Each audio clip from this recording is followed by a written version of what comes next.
and thank you for tuning in to the AAU TV Mid-Week News, coming to you from the headquarters of the Association of African Universities in Accra, Ghana. My name is Lydia Nyame. And I am Agyemang Okyere Darko. And now the headlines on higher education.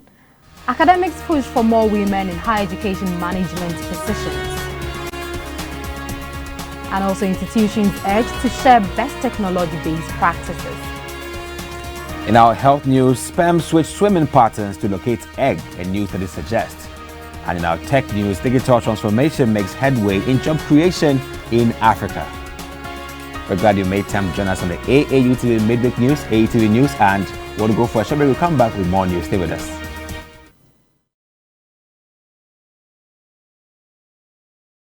Remember social distancing.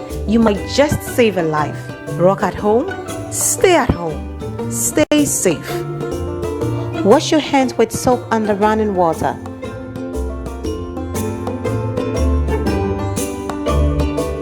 Spaced out but still in touch. Check in on your loved ones and stay safe. GTP timeless. Welcome back from the break. And academics from various universities in the Democratic Republic of Congo have called on higher education institutions to consider more women for leadership positions. Currently, there are about 250 higher education learning institutions in DR Congo, and only the University of Kalemi has had a woman, Alexandra Kisimba, as its head. The call for greater representation of women in leadership positions in higher learning institutions came up on November 13, 2021 in Goma at a meeting of different stakeholders, including experts in the academic environment, lecturers and students. According to Professor Mogando Mohindo, director of the University of Goma, women should be encouraged to vie for leadership positions at universities. He questioned whether or not culture, bad politics or intellectual means are part of the reasons that hold women's representation in university leadership positions back.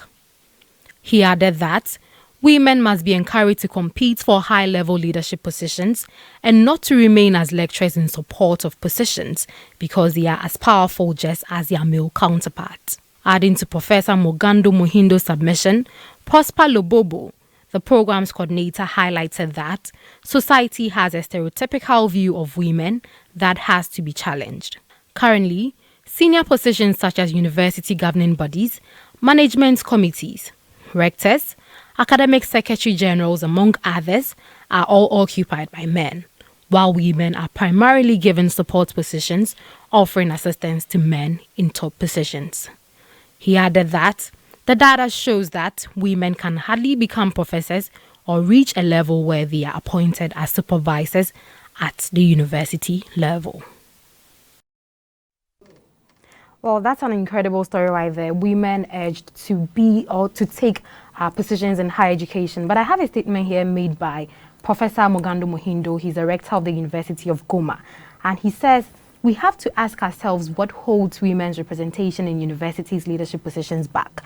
Is it culture, bad politics, or intellectual means? Now, the question still stands. Is it culture, bad politics, or intellectual means? What are the reasons that holds women back from going in for these huge positions in academics? You know, I side with you on the word you use, word incredible, because, I mean, these walls bridging the gap between women and leadership positions in higher education institutions is halving gradually, because we have the new Vice Chancellor for the University of Ghana as a woman, that is Professor Nana Piamfo.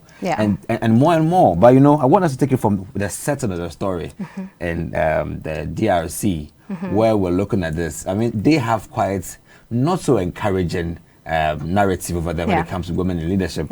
Over 250 universities. So far, only one university, that's the University of Kalemi, has a woman, Prof. Alexandria, as the lead or the VC. You know, to back you up, DRC conducted this study or statistics, and then it came out that out of all the universities in Congo, only 2% of women in higher education, only constituted just 2%, which means 98% of the total leaders in education in Congo goes to the men, which I don't think is fair. And unfortunately, looking at the fraction of women serving on these boards that you mentioned, universities, like the brain of the university is like the board. Yeah. And if you have 2% of women serving there, you can tell the future of the place of women at that ratio. Yeah. What are they doing wrong? I think that Prophet Muhindo made a point regards to what exactly that rhetorical statement he made about is it a culture, is it bad politics or intellectual means? I think that all of these fall around the issue of culture and bad politics. But what about intellectual means? I mean, we have very brilliant women. A woman became a VC in the DRC. It means that undoubtedly we have great women over there. Oh, that's there true. is something lingering that we have to identify, which is the issue of culture. Yeah. It's an African thing. I think it's actually a global thing. Even in the US, we have men to women ratio in terms of salary. Men earn more than women. In the USA, where we believe that equality is at the top notch, this issue still lingers. So back in Africa, where we are kind of like struggling the issue of equality, I mean, these issues are even though they are unbearable, we're doing better. Look at the issue of culture. I mean, we have this very bad stereotypical issue with women in positions of leadership. That women don't have what it takes. They don't have the courage. They are women that they're reserved for the home and all that. All of these things affect us and giving women the chance to grow to that extent. Can't a woman become a vice chancellor? I mean, how can a woman in Africa rise from being the woman who is just supposed to be in the kitchen, the woman who is supposed to be submissive, and then the woman who is just supposed to follow the shadow of a man, rise to bigger positions? You know, culture plays a very, very key role in this whole thing. And I think until we decide to change our ways, this is what is going to happen. Because women in Africa are trained to just walk in the shadows of men, which is why most times you see men being the presidents, vice chancellors, you see men being the secretary generals, and then women are mostly behind them. You can't blame them. Do you think women are not striving enough? Yes, they are. But our culture sort of pulls us back. So I think in order to, I mean, while they are urging women to go in for these positions, we should take a look back at our culture. I think there should be a critical step where emancipating ourselves from that mental shackle that women can't take our big positions. Women are equally capable of doing that. And I'm saying that if not, we wouldn't have had the vice chancellor for the University of Cape Coast, which is now the university of choice globally, being a woman. Professor Agyemang was the VC. The University of Ghana is having a woman serving currently as their VC. Other countries in Africa also have women serving that position. We can do it. So if a step has been taken, let's now give applause to Ruforum, who has done a good job in organizing women in higher education and open more room for other women to also step in that same circle and grow, like what they did in Ghana. Ghana not long ago, somewhere last year. Ruforum opened a room for women in higher education to grow their skills, tap from each other vice chancellors, and open that greater build that network. I think that we should do more. Applaud Ruforum and also other civil society organizations out there to give that. You know, Agyemang, let me quickly chip in the family factor. Do you think the family factor could also be a reason women do not really go in for these big positions? Oh, you know, Her Excellency Kamala Harris is vice president for the whole USA. And her husband is the one. I mean, I think I expect him to back her wife up 100% because your wife is the president, is the VC, is the VP of the whole I guess USA. this is why I pointed out to you that you mentioned that in the US equality is really known there. That is what they do over there. But this is Africa. Africans don't believe men should, I mean, step in to assume the roles of a woman in case she's not available. She's sort of busy. I want to see that African tradition document that informs us that Africans don't respect women in terms of giving them roles to lead. What is that document? We don't even have one. What is the African culture? These are just illusions that we have or we experience in our communities. What good has it brought us? I think that it is about time that we can't even abolish it because it is not a written document. It is just an illusion, a shackle that we hold in abstract. Let's just emancipate ourselves from them.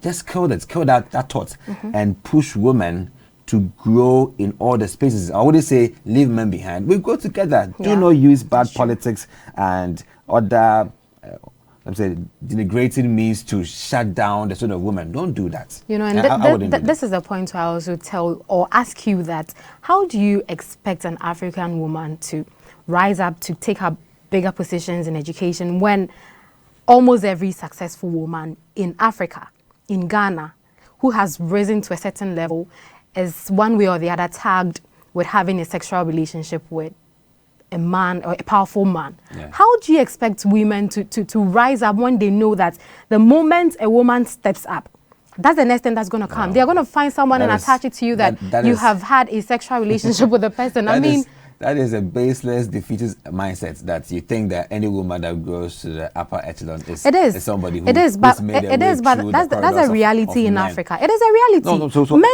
I want you to mention one, I don't know, a successful woman's name who hasn't been tagged with this. Ooh, I wouldn't doubt that. I said you are right. It is just a public, it's just a tease or something. But should be told that it is a defeated mindset to say that women who have risen to the upper echelons have all been through some men or the other to be there. I mean, it's a wrong approach. If I wouldn't want to get personal with this, but it is not right to have said that. Because how about men? Because we're men, so we don't pass through anywhere. It's unfair. Don't you think the African society sort of favors men? It's a wrong perception. So I think we eschew all of these is okay. It will help us. We can't grow. Why do I feel you are trying to get away from my argument? No. I'm actually with you 100%. That I believe in the potential of women. I have actually advocated for women because they are game changers for so many years. I believe women can do it. Giving them the chance to lead is very important. We have to create that room for women to grow. And if they need encouragement, we'll give them. If they need empowerment, we'll give them. And that's all. Okay. Well, meanwhile, President of the Association of African Universities, Said Bakri Usman, has said that there is a need for the adoption of technological changes within Africa's higher education institutions to make teaching and learning feasible, referring that 20 months after COVID-19 was declared a pandemic, most African universities have not been able to make the necessary technological changes. During the opening of this year's Africa Universities Day celebrations, Said Bakri Usman said that it was the AAU's mandate to bring higher education institutions together to share lessons and to learn from each other, especially institutions that have deployed strategies that have shown some promise. Speaking under the theme, Building Technology-Based Resilient Universities Now, Usman noted that Africa must build technology-based resilient universities that can transcend turbulent and unpredictable times, such as when the world was hit by a health crisis which forced educational institutions to shut down and cancel all forms of physical sessions. The roadmap towards a technology-based, resilient Africa university requires a multidimensional approach, he said. The approach, he said, should be an approach that considers visionary leadership with the right culture to drive institution-wide commitment, a well-defined digital transformation strategy, funding for technological infrastructure, solutions for internet connectivity, technology literacy for staff and students, skilled technical human resources, quality open educational resources, and interactive digital content, among others, Usman added. He said the education and training systems need to be improved and the power of research, teaching, and innovation resident in individual higher education institutions needs to be harnessed and synergized for the ultimate good of the continent. The Secretary General of the AAU, Olushola Bandele Okyere, appealed to the African government to support the development of national research and education networks, which he said are important for the provision of quality internet services for higher education institutions. Okyere said the AAU and the African Network Information Center signed an agreement several years ago under which Afrinic gives a 50% discount on all fees concerning acquisition of IP, Internet Protocol addresses, provided that the resources are used exclusively, not for profit academic or research activities. Well, there we have it. The president of the AAU urging universities to share best technology-based practices. I have a statement here made by him. He says the roadmap towards a technology-based resilient Africa university requires a multi-dimensional approach. Now, that is where I would want us to revolve our conversation on. I want to find out what are some of these approaches that must be taken to ensure that we build technology-based resilient universities in Africa. I think that was a remarkable submission they made during the AUB celebration, and it is worth bringing back, taking a retrospective view of what actually led to the statement he made. You know, in 2019, where we heard of the pandemic looming somewhere in China, we in Africa thought we were out. Then we knew it was endemic. It was just for the Chinese. And then later on we realized that no, it was kind of like spreading across. From endemic to epidemic, now became a pandemic. So it's now everywhere in the world. Then we realized that universities as old as Methuselah, this is quite metamorphic, okay? It's as old as Methuselah, we're just studying their approaches. What approaches would they take to a pandemic that is so deadly that called for the shutdown of education in the whole of Africa? Some said, okay, let's wait and then re-strategize and see what we can do again. Whilst others were just deploying changeover from traditional, virtual, and they were watching. And now we see that we've been through a turbulent time. And then at least things are facing now is the tides are just lowering. Now, what is your next move? Do you want the next turbulence to strike you before you will now realize how you can let's deploy all your technology to just run education? Should it happen again, that we have a pandemic of this sort or much worse of that sort coming again, are you going to halt education? If it happens again in a university halt education, that university must be queried. I mean, given the actions of some universities where they are still waiting for things to get back, hence they are advocating for face-to-face lectures, don't you think to them, perhaps when this whole pandemic or a bigger thing happens, don't you think they are still going to wait for that to also phase out so that they can go back to their normal lives? I think their approach in this age is like a drop in the ocean. You are lost out. Oh, you need to get yourself back on track. Now, face-to-face education, as effective as it could have been, now does not fit the times we're in. Because the evolution we find today is people are working so hard, they are tired to be in class. People are traveling always, and they need to be connected to studies. How do we solve these issues? And the solution is one.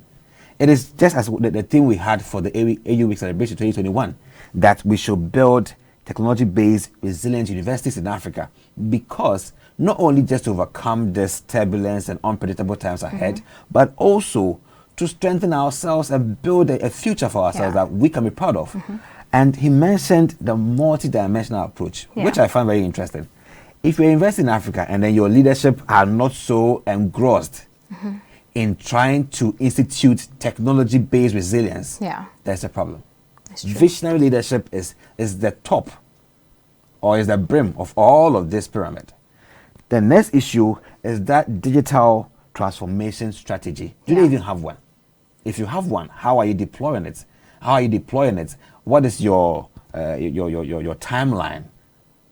At what time would you say I've realized my 100% optimal technological based strategy? Because we don't have time to lurk around. We were lagging previously, but now we need to be first movers. So don't wait for the Western world to bring that technology before you now catch up to create one for yourselves. You know, I think with what you have just said, much as he actually pointed out almost everything you're talking about, he also mentioned that universities should also share their technology-based practices. We can't lie about the fact that there are some universities out there who are better in terms of technology than others. Some universities are adapting to COVID. Therefore, much as COVID is still in the waves, things are okay with them. But then there are universities out there that's suffering. Ashesi University, for instance, started doing very well, even in the early stages of COVID. But then there are lots of universities in Ghana here who do not even know the right way to go, or they do not know how exactly to go about it. So I think this is where the president of AAU is also urging universities to share what they have. You are doing great in the technology world or what have you. Share your findings with other universities. I mean, I know that university and everything is all business, but then this is something we are talking about, the intellectuals of we are talking about the intellect of our youth. Sure. So I think this is the point where universities can in some way put the business factor aside and start sharing ideas for other universities to also pick up. Exactly. I mean, there's no even need for business. There's no supremacy here. We are trying to build a continent. That's what you're saying. Wait until you start running your own university. We are building a hub of top-notch universities, and moonlighting is one thing we can do. I mean, you have the shine. Share the shine. You know, there's one thing we call the National Research and Education Networks that Professor Okyere referred to. He said that we need to call on these NRENs to step up and then do what they have to do. There's a gap that they are supposed to fill. They are supposed to provide that fast, efficient, effective internet for the institutions in Africa. So the West and Central African research education networks are supposed to do that. And deep down at the National Research Education Networks, Ghana has one. We have the Ghana Research Education Network called Garnet. Now, Garnet is responsible for providing eduroom services, capacity building, and internet infrastructure for universities in Africa, or in Ghana particularly. To what extent has that been done? I mean, we have to now point that finger, not of a blaming one, but a finger to empower these institutions that all NRENs to step up and then see how they can fill that infrastructure gap in the universities regards to internet. Because without that, we cannot say we are actually technological based for resilience. For such operational intensity, we need to ensure that the NRENs are doing what they have to do with government support and good coordination with the WACRENs. And we're there. Okay. Sure. Well, thank you very much for that submission. Now, health news is up next. Welcome to GTP Health and Safety Corner. If you feel like stepping out, remember social distancing. You might just save a life. Rock at home, stay at home, stay safe. Wash your hands with soap under running water.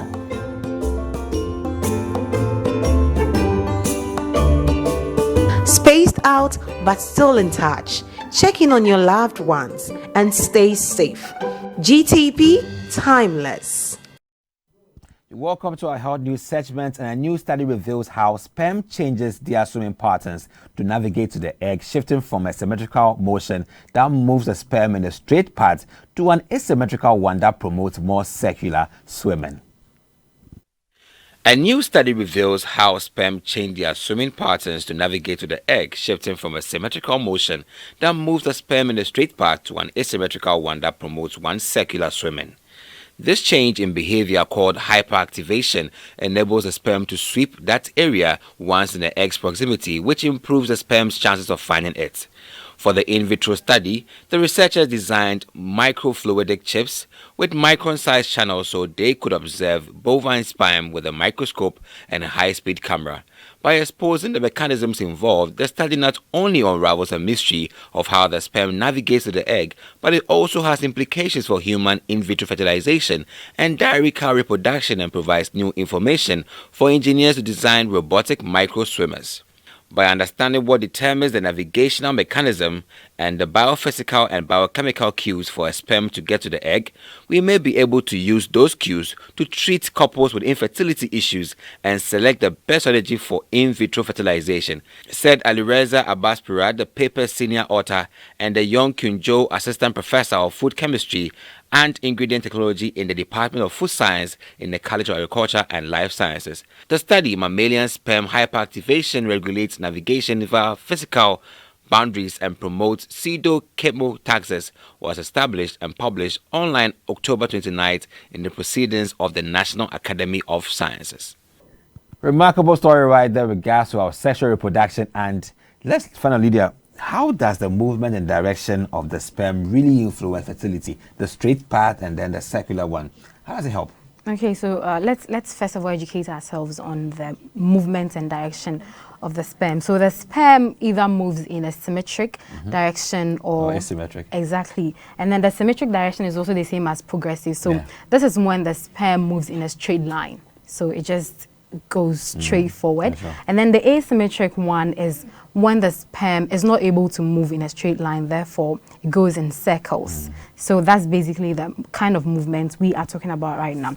Now, in terms of fertilization, you know, after the sperm is released, it goes straight into the cervix, and then meets with the egg, fertilizes. That's how it is. So I mean, what's the common knowledge will tell you is the moment the sperm is able to move in a symmetric direction, that is going with a straight line. Sure. Exactly. That sort of gives you the idea that then perhaps fertilization is going to happen. But then other studies and articles would also tell you that when the sperm moves in a symmetric direction, chances that it may miss the egg is high because it's just going straight. Yeah. What if at the moment the position of the egg is not at the place the sperm is passing? Let me just put it like that.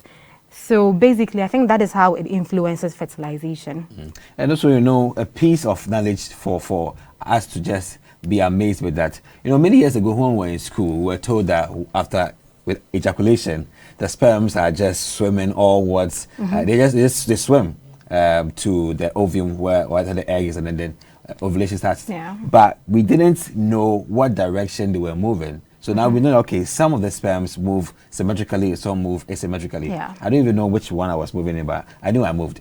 So you've been moving, Yeah, right? I have been moving. Okay. That's why I'm here. That's good. And you're also here. So interestingly, I think that the study mentioned that the hyperactivation, which is the term to describe the asymmetric move, is inspired by the fact that the flagella or the flagellum of these sperms, when they are about entering the fallopian tube, there is a release or a secretion of some calcium ions. And these calcium ions actually are able to influence the flagellum to move faster or move in that asymmetric manner. And the study, according to a professor in the university, at the university said that asymmetrically is much more beneficial in terms of getting to the egg than symmetrically, because some sperm that move symmetrically can get stuck in some of the reproductive tracts of the vagina and will not be able to move onwards very well. But if you move asymmetrically, as you move in that manner, you may be able to meet the egg rather than who moves forward.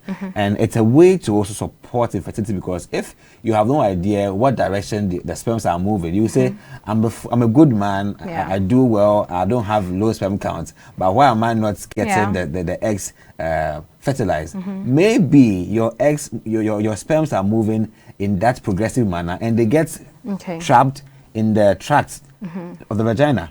But if they go in that circular manner asymmetrically, then perhaps you have a high probability of meeting the egg. So that education also should be done. And the study also brought out some findings that then, if that's the case, then we should have some robotic microbiofluids that could be able to propel sperms to move in that asymmetric manner, so that it now means you will not miss the egg but rather get to the egg. So I think it needs more findings on how we can support and propel these sperms to go asymmetrically and then fertilize. So so Agyemang, I want to find out, is it that men are supposed to eat some sort of food to get their sperm to move in either the symmetric or asymmetric manner? Strangely, we realize that the calcium ions, which we don't even know how it is secreted, but upon secretion, boosts the movement of these sperms to move asymmetrically to fertilize. However, it was found out that caffeine is one of the, I would say, one of the substances that boosts the release or secretion of these calcium ions. So I would say perhaps anything that contains caffeine can help, but I wouldn't say go and then sink yourself in caffeine stuff. Caffeine stuff in a long way can also affect you, but in a way it can support with the secretion of calcium ions. And more studies are needed on this one to clarify. If caffeine is needed, to what extent, how much caffeine must one consume to be able to cause this remarkable thing to happen. In our science and technology, COVID-19 has boosted the digital transformation of Africa by making people look for remote solutions in times of lockdown. The COVID-19 crisis has actually accelerated digital transformation, but it also unfortunately deepened inequalities within African societies and prevented equal sharing of the benefits of this revolution. The importance of digital transformation in creating quality jobs and the economic recovery of post-pandemic African countries. This is the main focus of the report, Development Dynamics in Africa 2021, the result of a partnership between the African Union and the OECD Development Center, whose Portuguese edition, funded by the Camus Institute, was presented this Wednesday in Lisbon. The report being launched today in its Portuguese version tells us that the digital sector is boosting in Africa and that dynamic means an opportunity for government to help start a new growth cycle after the COVID-19 crisis. The pandemic has boosted demand for digital solutions in Africa, but it has also accentuated inequalities, as stressed by the director of OECD Development Center. Boosting the digital transformation of Africa by making people look for remote solutions in times of lockdown. The COVID-19 crisis is actually accelerating the digital transformation, but it also unfortunately deepened inequalities within African societies and prevented an equal share or equal sharing of the benefits of this revolution. In addition to taking stock of the impact of the crisis on the African continent, the report offers recommendations to African government and companies on public policies and the sharing of best practices to boost recovery and job creation. That's an amazing story right there, with the fact that COVID-19, even though it was disruptive, has given some solutions and job creation. But Lydia, let's share this information right here. How well can we defend or justify this disruptive digital intervention in job creation for people in Africa? How can we testify that? You know, so there's a study that puts together the figures to support the fact that digital transformation has really created job for people globally. Sure. So I came across this study that was conducted in 2011, and it says that digitization alone, as of 2011, had created 6 million jobs globally. Great, that's impressive. You don't need any other figure to back this up, because in 2011, digitization wasn't at the level that it is now. It's been 10 years. Sure. 10 years and digitization has really come a long way. Now we see a lot of youth creating jobs for themselves through social media. We see a lot of our youth making ends meet from YouTube just by being creative enough. Exactly. You are able to come up with content which at the end of the day gives you money, which at the end of the day sort of gives you ends meet. These days we don't even see our market women just relying on just the formal way of customers coming to the market to buy stuff. Exactly. We see tomato sellers, we see people who sell rice and all sort of products also adapting social media as a means of trading. So they advertise their products on social media. People identify these products on social media, they buy it, and as another means, other people are also able to get jobs out of it, because the intermediary between these sellers and then those buying are those doing the delivery, which explains why these days delivery agencies, the number of delivery agencies have really increased, and all thanks to digitization. Because had it not been for digitization, then I would only have to pick a car to the market, buy my stuff and come back. But because of digitization, I get all the stuff I want on the market, I order, and then a delivery guy also gets the opportunity to deliver. So for me, I think we do not need anything else to prove that indeed digital transformation is the way to go. Digital transformation is the way that our youth are really going to make ends meet out. Exactly. Remarkably, in the services sector and also in the agriculture sector, we have a myriad of value chains in there. People or young people are actually taking advantage of digital means to provide solutions. Now, how to bridge the gap between the farm gate and the consumer, all through many means, advertising, promoting, and even delivery. Have all been grounds to creating more jobs for young people. No, I think for me, my only problem is the fact that the impacts of digitization in countries differ from the other. So I think based on my observation, I've come to realize that when you go to developed countries, they are the ones who benefit the most from digitization. Developing countries are picking up, but I feel the impact is uneven. I don't know if you agree with me. Well, I think that in developed countries, we find more of a capital economy where startups are growing, multiplied, exponentially, because the economy is viable for startups and keeping them alive for a very long time. Whilst in the developing economy, you have many priorities. So you don't even know which one to focus on. Are you focusing on creating and strengthening SMEs, or you're looking at health or education? So I think that it will get to a time where the African continent, some African countries, would also begin to prioritize growing SMEs and MSMEs to a level where we can also kill or reduce unemployment to a point. I think we're moving there gradually. You know, I also think gone were the days where Africans only had to do one job, because of course you are expected to be in the office 8 hours in a day. Some people even go more than 8 hours. But now, thanks to digitization, you are able to work. There are some jobs that do not necessarily require you going to the office. Exactly. So you can make time to work on that particular project and at the same time find yourself another job. So for me, I think digitization really is the way to go. Yes, and all this made possible through digital platforms. So you and I can be multitasking and also earn as we go. And now that is all for the news. And in wrapping up, let's take a quick recap of our headlines. On higher education, academics push for more women in higher education management positions. And also institutions urge to share best technology-based practice institutions. And in our health news, sperm switch swimming patterns indicate egg and news that suggest. And in our tech news, digital transformation makes headway in job creation in Africa. And I'll thank you very much for watching the AAU TV Mid-Week news as we keep you informed. My name is Lydia Nyame. And I am Agyemang. Darko. We're glad you made time for us on AAU TV News. Keep watching. Have a nice day and bye.